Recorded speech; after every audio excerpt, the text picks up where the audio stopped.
Ayan po. Ayan po mga kaisda, may kunting kalakasan na kayo ng hangin dito.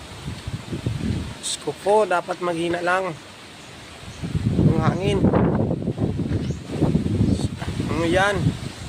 Bubukso, may kunting dala na ulan. Yung hangin dito sa malakas.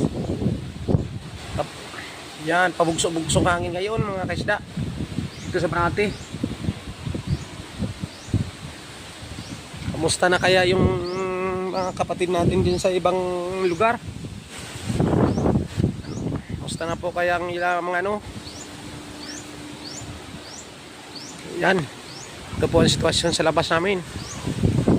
Kunting tao na lang yung dumadaan kasi malakas nga yung hangin eh. Ayan. Ayan.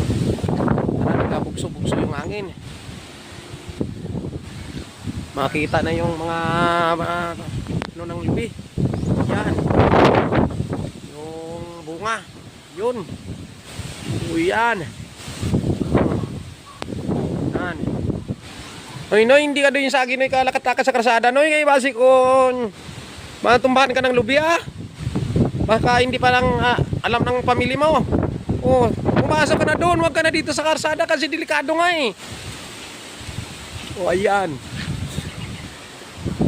Grabe. Grabe talaga ang hangin.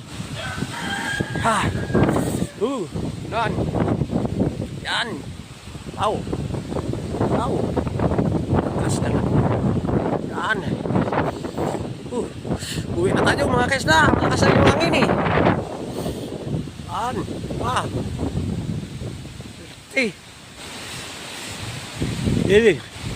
Yakang pa na yung mga yung mga niyog.